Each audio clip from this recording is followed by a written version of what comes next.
They say some wishes are innocent until they're not. It was just a quiet summer evening, the kind that lingers like a memory, when my nephew Evan made a wish that would change everything.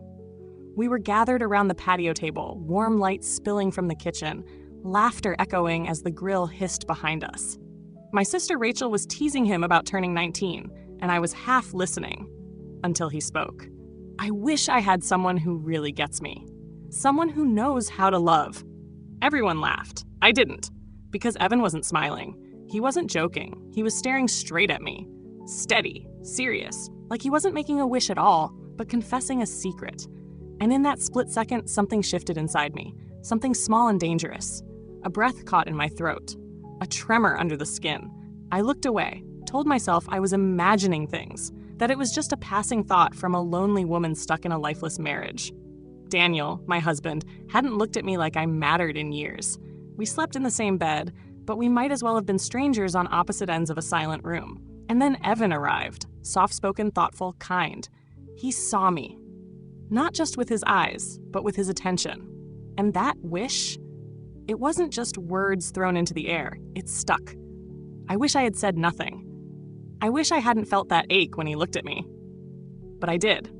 And that was the moment that cracked something deep inside me. A single wish, a simple sentence, and the beginning of everything I never expected. That night, after everyone had gone to bed, I lay next to Daniel in the dark. His back was to me, like always. The silence between us was thick, familiar. But tonight, it felt different.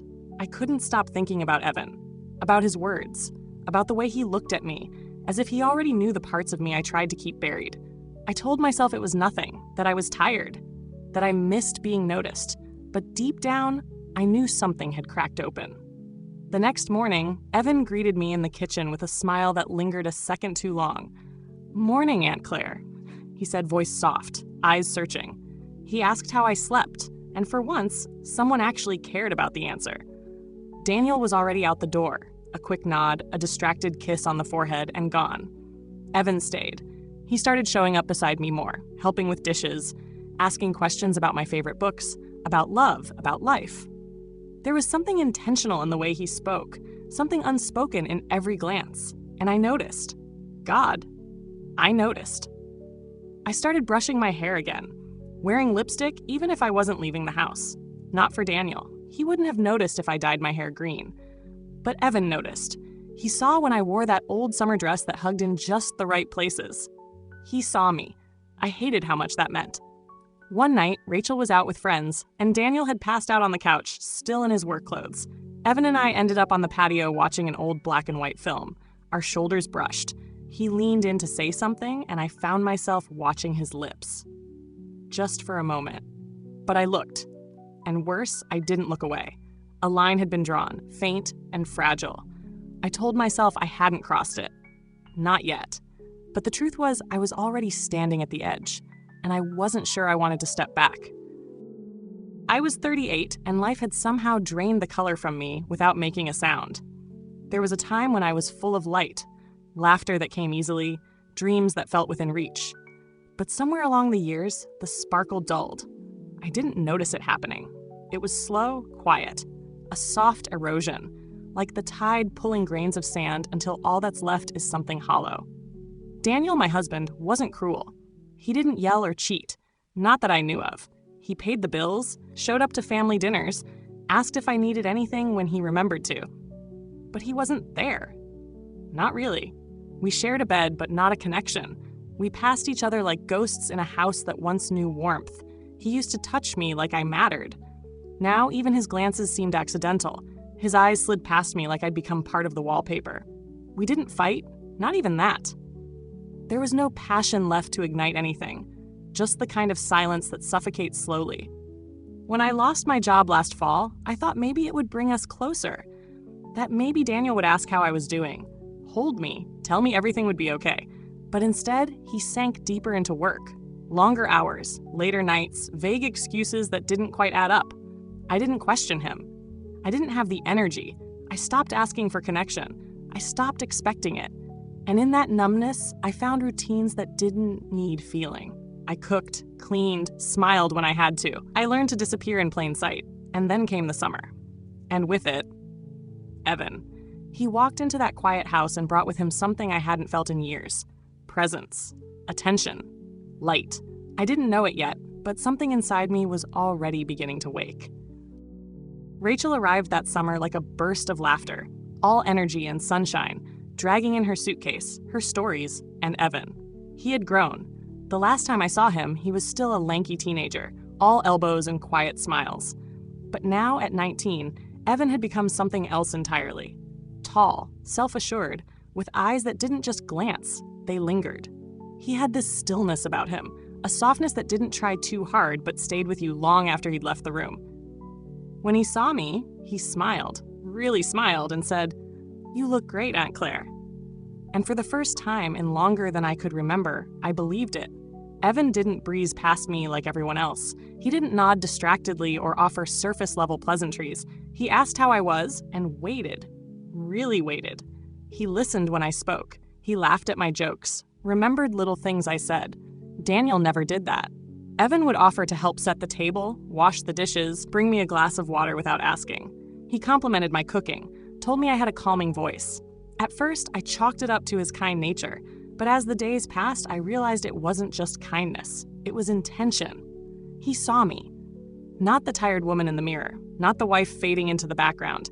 He looked at me like I was someone, not just someone's sister or someone's wife or someone's aunt.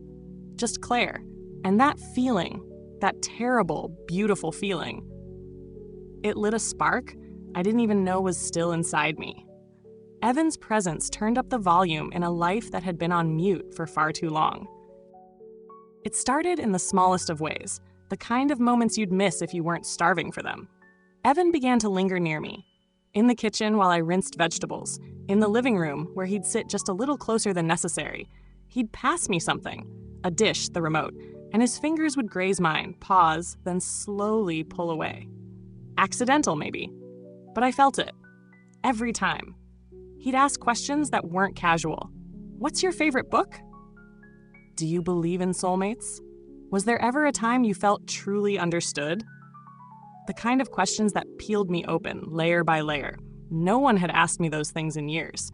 He listened like my answers mattered, like I mattered. I found myself waiting for those conversations, leaning into them, letting them pull me from the fog I'd been living in. He started giving me compliments I didn't know how to hold. Your eyes look tired, but they're still beautiful.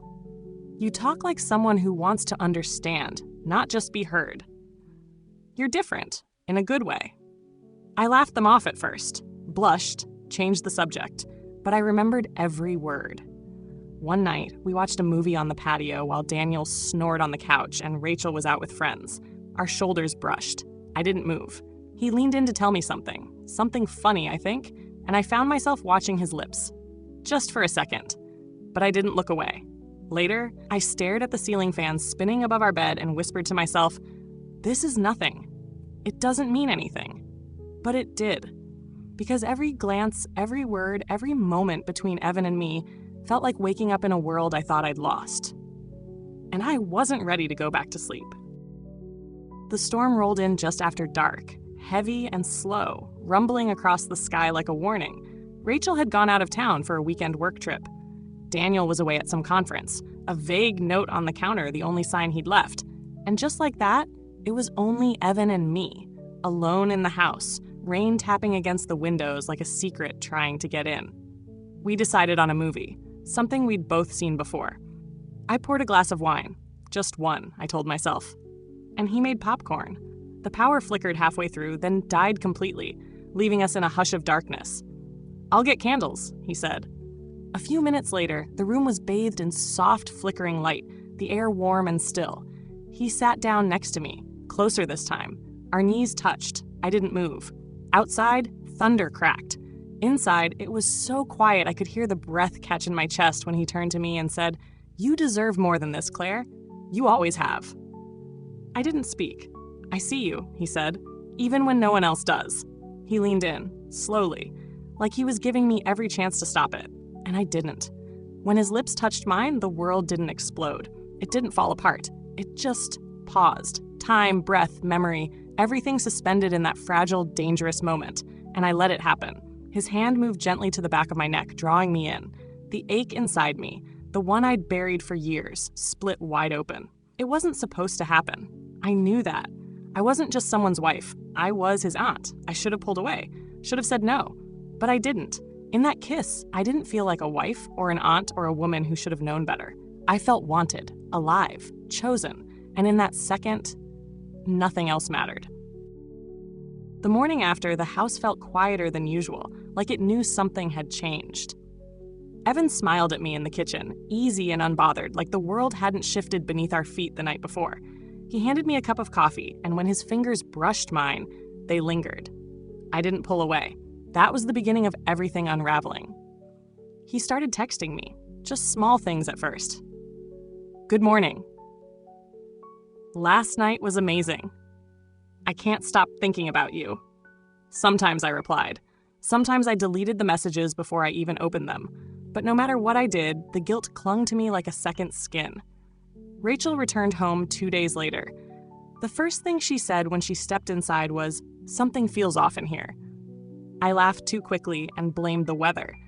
But she looked at me, really looked, and for a moment, I thought she saw everything. Evan played it cool.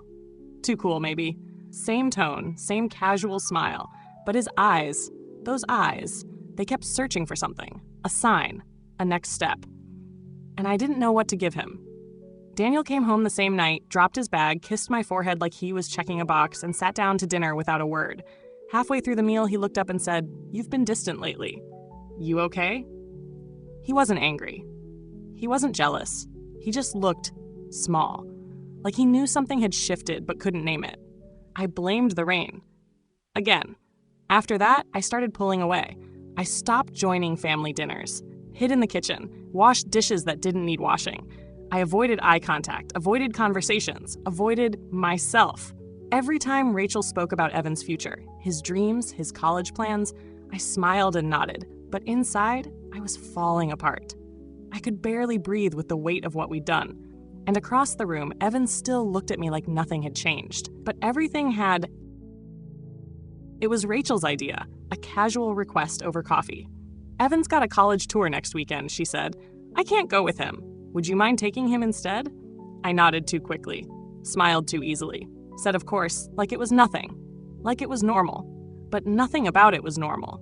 The campus was buzzing with energy, students laughing, music drifting from open dorm windows. Evan walked beside me, relaxed, excited, alive in a way I hadn't seen before. And then I saw her. A girl his age, bright-eyed, confident. She bumped into him at a booth, made a joke, and he laughed. That laugh I thought was mine. She touched his arm. He didn't pull away. I stood a few steps back, watching it unfold like a scene from someone else's life. But the ache in my chest was real, jealousy, sharp and sudden, and right behind it, shame. What was I doing? What had I let this become? I crossed my arms, tried to steady my breathing, tried not to feel. But I couldn't stop the questions flooding in. Was this love? Or had I just needed to feel wanted again? Had I mistaken his attention for something deeper? Had I been chasing a feeling, not a person? Because in that moment, watching Evan laugh with a girl who hadn't been bruised by life yet, I didn't see a man I loved. I saw a boy who was never mine to begin with. And I saw myself, standing there, older, lonelier, lost in a fantasy that never should have left my imagination. The worst part? I didn't feel betrayed by him. I felt betrayed by myself. I'd played the confession over in my head 100 times. In the shower, driving, lying awake at night. The words always got stuck somewhere between fear and shame.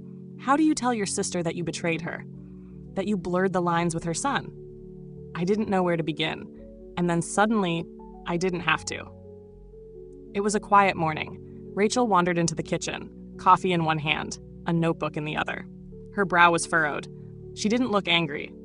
Just confused. "Did you know Evan keeps a journal?" she asked, holding it up casually like it was any other notebook. I was looking for my charger in his room and found this under the bed. My stomach dropped. She flipped it open and started to read, aloud as if it were harmless. And then she stopped. Her voice faltered. Her eyes narrowed. She didn't speak again for several seconds. "What is this, Claire?" she finally asked. Not yelling, not accusing. Just broken. I opened my mouth, but nothing came out. The truth sat heavy on my tongue, too poisonous to say, too late to take back. The journal had told her everything.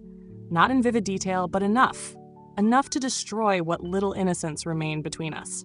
Rachel stared at me like I was someone she didn't recognize. Her face crumpled, not in rage, but in disbelief. Hurt deeper than anger. A kind of heartbreak I wouldn't wish on anyone. I wanted to beg, to explain. But there were no explanations that could fix this. The spiral had begun, and there was no going back. Evan moved on. Of course he did. He's young. His life is still stretching wide ahead of him like an open road, untouched and full of promise.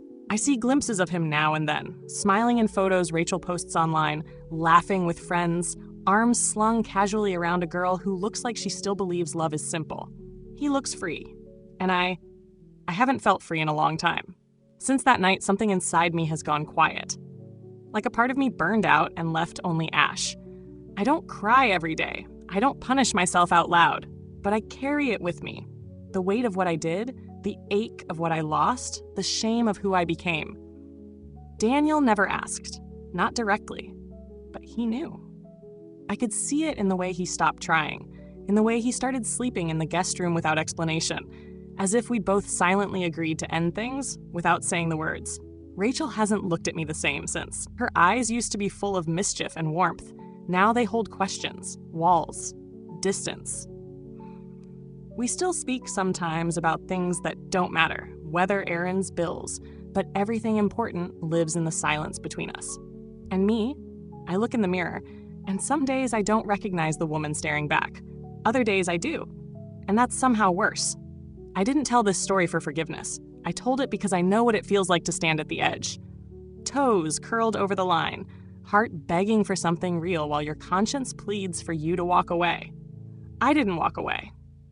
And I've been standing in that consequence ever since. I didn't tell this story to be forgiven.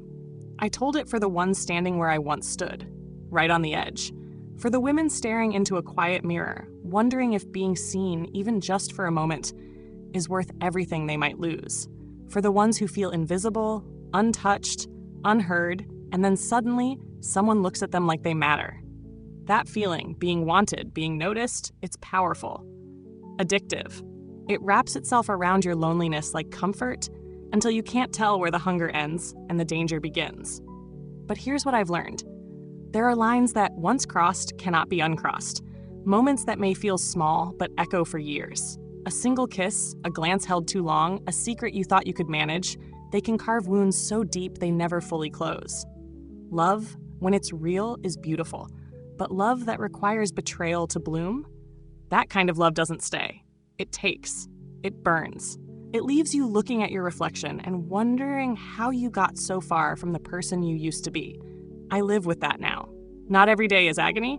Some days I laugh. Some days I forget, for a little while.